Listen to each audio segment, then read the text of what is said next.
দেশের কোটি কোটি পোলাপানের লেখাপড়া নষ্ট করে গরু বানিয়ে পোলাপানের ভবিষ্যৎ চাঙ্গে তুলে দিয়ে মার্ক জাকারবার্গ এখন নিজেই গরুর খামার দিয়েছে। জাকারবার্গ কত বড় বাটপার একবার চিন্তা করে দেখেছেন? আমরা তার আবিষ্কৃত ফেসবুকে সকালে ঢুকলে কোন দিক দিয়া বিকাল হয়ে যায় টেরই পাই না। আর বাটপার জাকারবার্গ সমস্ত জাতিকে ফেসবুকের দিকে ঝুঁকিয়ে নিজে নিজে গরুর খামার দিয়ে টাকা ইনকাম করার নতুন ফন্দি শুরু করছে।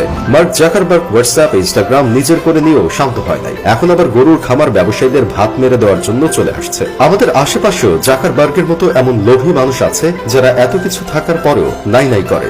মার্ক জাকারবার্গ তার অফিসিয়াল ফেসবুক পেজে পোস্ট করে জানিয়েছেন, কাওয়াইয়ের কৌলাও খামারে গবাদি পশু লালন পালন করা শুরু করেছেন তিনি। তার লক্ষ্য হলো বিশ্বের সব থেকে ভালো মানের গরুর মাংস উৎপাদন করা। শুধু তাই না, গবাদি পশুদের জন্য যে খাবার প্রয়োজন সেটাও তিনি চাষ করা শুরু করেছেন, যেখানে তার মেয়েরা তাকে সাহায্য করে থাকে।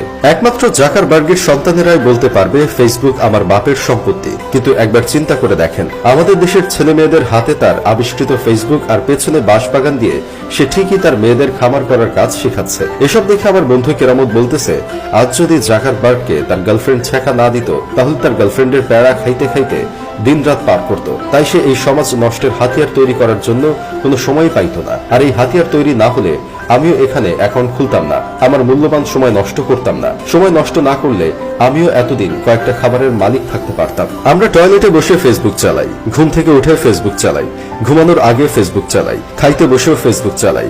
এত ফেসবুক চালিয়ে তাকে ইনকাম করে দিচ্ছি, তাতেও তার হচ্ছে না। আবার গরুর ব্যবসায় নেমে গেছে। সেদিন একজনের সাথে যোগাযোগ করার উদ্দেশ্য নিয়ে একটু ফেসবুকে ঢুকেছিলাম, কিন্তু ঢুকার পর আর উদ্দেশ্য মনে নাই। রিলস দেখতে দেখতে সময় কোন দিক দিয়ে মহাকাশে চলে গেছে জানি না। এরকম কত মেধাবী ছাত্রছাত্রীরা পড়ার ফাঁকে একটু টাইম পাস করার জন্য ফেসবুকে এসে পুরো রাত ফেসবুক স্ক্রল করে পড়াশোনা চাঙ্গে তুলেছে, তার হিসাব নাই। সেদিন যদি জাকারবার্গ সমাজ নষ্টের হাতিয়ার ফেসবুক তৈরি না করত, তাহলে আমাদের দেশের হাজার হাজার ছেলেরা আজ নাসায় চাকরি করত, অনেকে হার্ভার্ড ইউনিভার্সিটিতে পড়াশোনা করার সুযোগ পাইত, আইনস্টাইন নিউটনের মতো আরো অনেক বিজ্ঞানী জন্ম নিত এই দেশে। কিন্তু জন্মাইতে পারে না শুধু এই বাটপার জাকারবার্গের জন্য। যারা বলে নিজের একান্ত ব্যক্তিগত জিনিস বলতে শুধু ফেসবুক অ্যাকাউন্টটাই রয়েছে, তারা হয়তো জানে না যে এই অ্যাকাউন্টটাও তাদের নিজের ব্যক্তিগত না।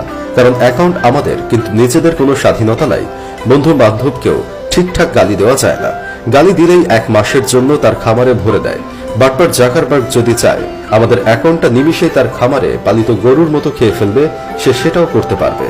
কিন্তু জাকারবার্গ তার বাটপারি চীনের সাথে করতে পারে নাই। সে ভেবেছিল চীনের কোনো মেয়েকে বিয়ে করে নিয়ে শ্বশুরের দেশে ফেসবুক নামক ভাইরাস ছড়িয়ে দিবে।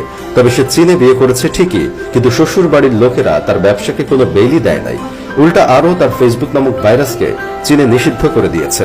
যাই হোক, শেষ একটা কাজের কথা কই, আমরা ফেসবুক চালাতে চালাতে এমন এক পর্যায়ে চলে গেছি যে এখন 2 মিনিট ফেসবুকে না ঢুকতে পারলে পাগল হয়ে যাই, যেটার প্রমাণ কিন্তু আমরা কয়েকদিন আগে সবাই পেয়ে গেছি।